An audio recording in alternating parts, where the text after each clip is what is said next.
Hello everyone, and today we're going to be doing a video about creating the right atmospheres for your tracks. I have an example track right here. I exported it so that way CPU won't get in the way, and yeah, let's start from like right here.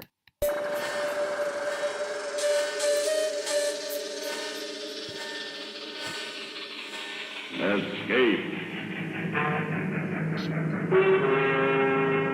Escape.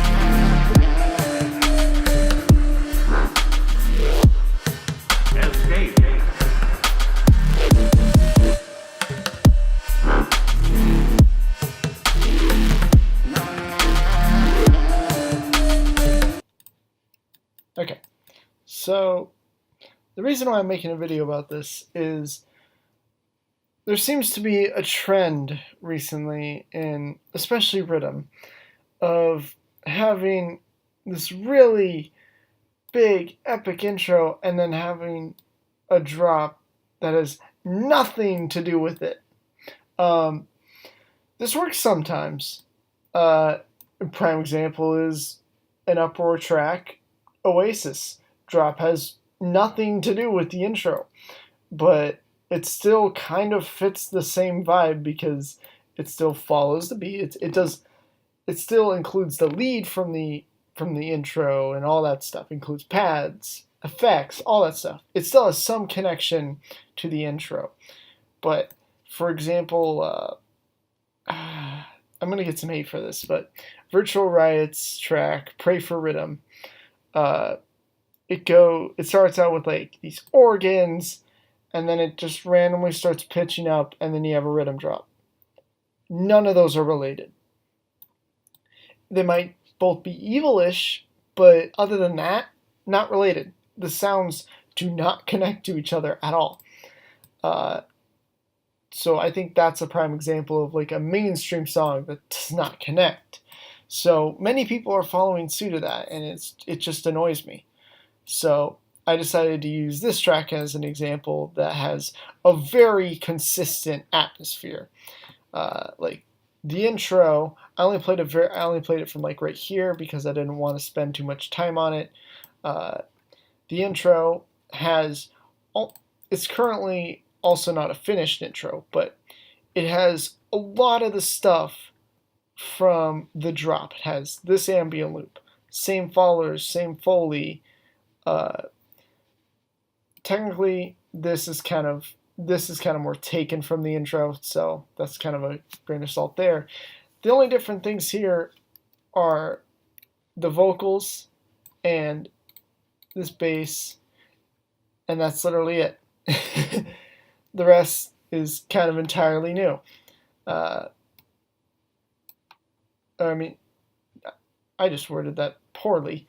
The only things that are fresh in this intro so far is this bass and these vocals.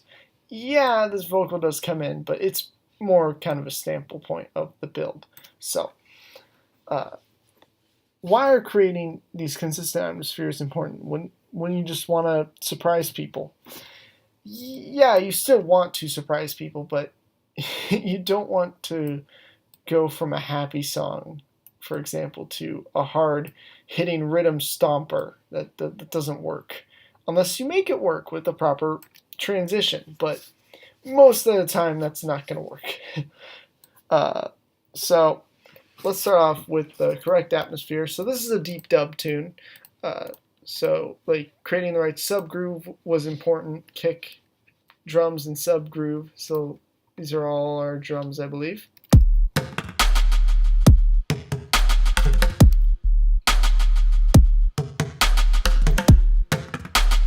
And then we eventually add some hi-hats to it.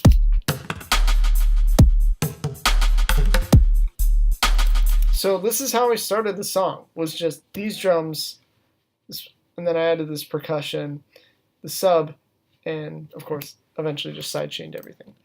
And then I just added around that. I figured a neuro bass would be perfect for this dark style. So I added one of those just right here.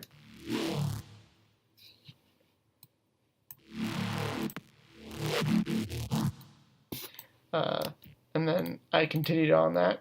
I needed more than just a bass, so I added a nice FM bass. So that already, just this creates a dark atmosphere.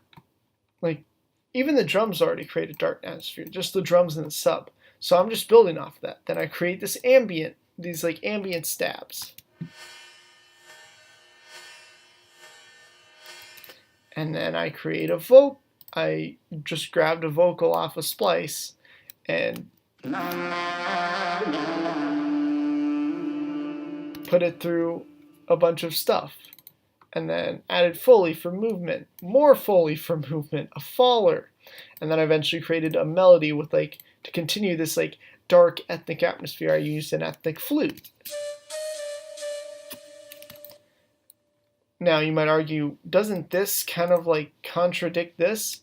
A little bit, but I think it still brings, but I think it ties into the sinister aspect of this track. Okay. This whole pre-drop vocal right here. So in the intro, I wanted to forecast this. So the intro kind of like is one big hit, because you have this whole thing, then you have this bass, then you have the same faller and Foley, and then it just builds on everything we already, well, if you're listening to the track for the first time, you won't know this already. So that way when the drop hits, it still seems new and fresh, but there's a sense of familiarity to it. So I think creating everything so that way it's familiar with one another is a great way to keep your tracks consistent. So now, how do you do that? Well, step one, what type of sound design are you trying to do? Are you trying to do an evil tune? Are you trying to do a happy tune? Are you trying to do a very hard-hitting, fun tune? Are you trying to do more of just happy and fun? You have to figure out what vibe you want, and then you have to create everything to surround that vibe. So like the ambient synths, everything here is part of the dark vibe. Like the vocal saying escape kind of like gives a sense of tension, because escape usually means you're running away from something. So all this stuff fits this dark atmosphere. I would really appreciate it if more tunes would follow through with this. I would play an example, but I don't want to get copyrighted. So, like let's say, I'm going to just do a very brief example.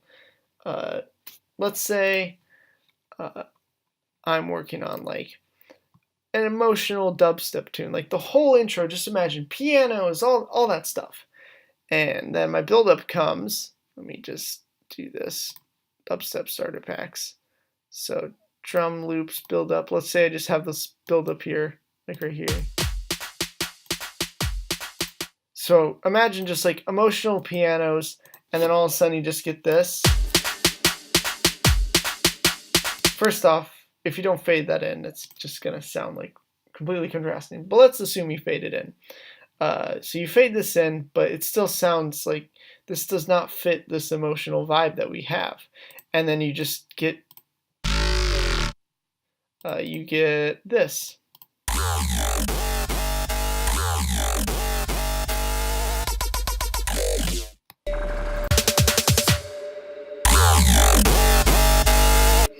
Maybe it's just me, but having a song that would be completely unrelated to, let's say, an emotional melodic, seemingly melodic dubstep track go into this would just piss me off.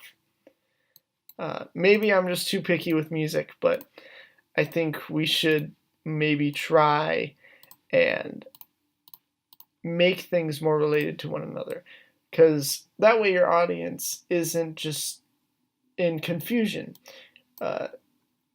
You can guide them and tell them, yes, this is where the song's supposed to go, but still surprise them. You can include, this drop has some new elements that are not in this intro. And I think that is a great way to still keep an element of surprise. That way when the drop does hit, people are down with it. So I hope this video helped you create the right atmosphere. I would just like to say this is a little bit of a shill, except for I'm not paid for it. So the deep dub sounds in this track, some of them are from a really great sample pack by the Whittler. For example, the Escape vocal. What else was there? This Faller. In fact, they were from 3 of his sample packs: the Holiday sample pack, the Summer sample pack, and the Winter sample pack. Now you can get all of these sample packs and more for $5 by subscribing to him on Twitch. I repeat, I'm not sponsored by him at all. I think if you're a deep dub producer, there's even some like useful stuff for non-deep dub stuff in here as well, especially like deep dub or psytrance. These sample packs are up your alley. So I would highly recommend these sample packs. I want to constantly recommend stuff that I think are great for producers, and $5 for just a ridiculous amount of samples. Like I'll give an example of the most recent one. Like kicks.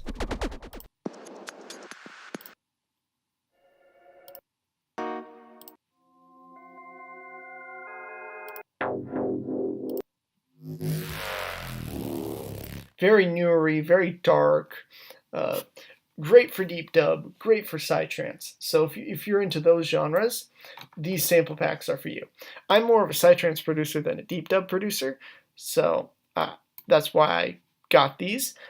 So great sample pack. If you're into deep dub, go get those. So I'll link the Whittler's Twitch, but that's going to conclude Twitch in the description. But this is going to conclude my video for today. I hope this video helped. Be sure to follow all my links and join my Discord in the description below. I'll see you guys next time.